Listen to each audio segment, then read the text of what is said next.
Happy Mother's Day, everybody. So yesterday I watched an AEW Rampage. So here's my review for it. And prepare for a long video. Tonight's Rampage was broadcast from the Little Caesars Arena in Detroit.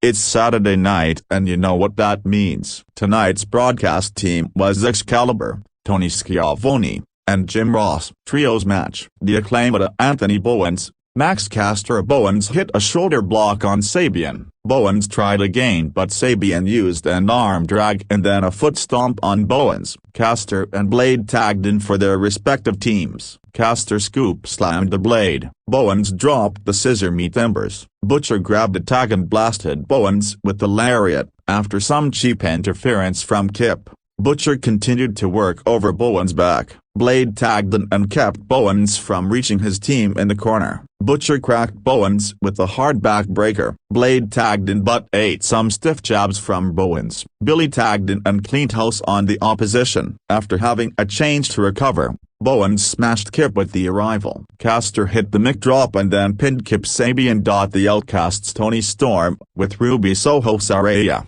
versus Allison K. Tony Storm wasted no time, charging Allison and connecting with the right hand. K came back with the big boot. Allison K was about to run at Storm, but Saraya grabbed K's boot. While K was distracted, Tony Storm regained momentum. Outside the ring, Tony Storm rammed Allison K into the steel ring post. K fired back with the neck breaker and then a lariat for a near fall on Tony. K countered a Storm Zero and went for the pin, but the Outcasts distracted the ref. Tony Storm battled back with the German suplex and then the hip attack in the corner. Tony spiked K with the Storm Zero and then pinned Allison. Tony Storm earned that victory, said Tony Schiavone. The Guns were backstage. All Ego Ethan Page approached them and said he needed their help with the problem. IWGP Tag Team Champion Kyle Fletcher vs. Action Andretti, with Darius Martin. Action reversed wrist lock. Kyle escaped and then kicked Action Andretti in the abdomen. Action ducked two shots from Kyle. Andretti connected with a tornillo off the bottom rope for a near fall on Fletcher. Fletcher built up momentum and wiped out Action from the ring apron and down onto the arena floor. Fletcher slammed Action. Fletcher tried for a half and half,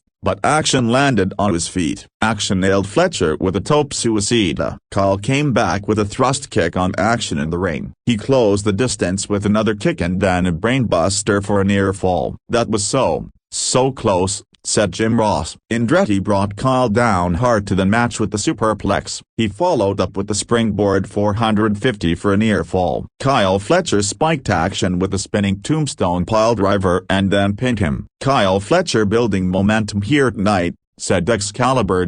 Matt Hardy said his contract with the firm has been deleted, as has private parties. Matt said he's had a wonderful week because of this. The Guns interrupted, coming to the ring. Austin said he and Colton decided to help Ethan Page with his problem. They said they wanted to beat the Hardys and Brothers.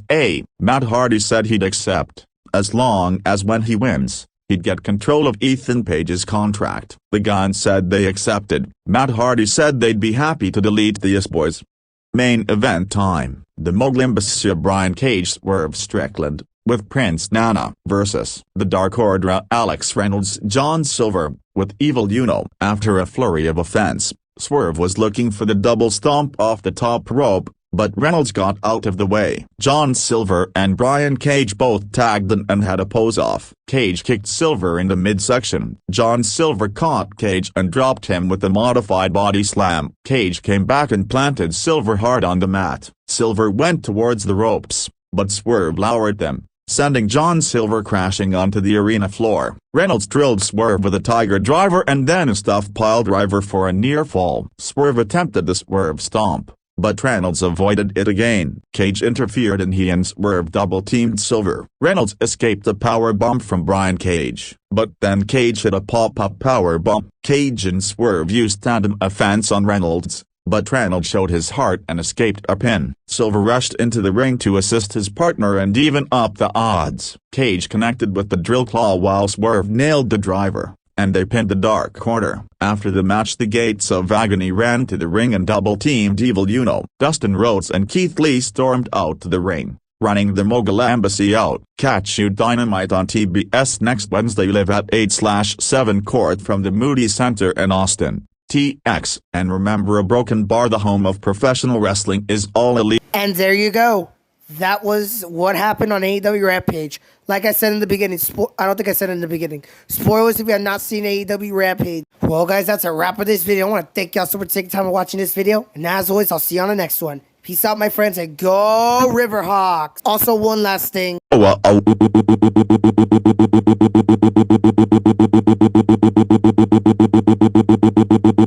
Why Don Callis, why you consider Kenny Omega family, but honestly I really think Kenny will interrupt his promo and most likely Don will join the Blackpool Combat Club, but UML fan was devastated after last week, but we'll have to wait and see what happens next. That's a wrap of this video. See you all in the next one. This is UML fan Chris Romero's text-to-speech signing off. Peace out, my friends, and go Riverhawks. Ha ha, pizza pizza.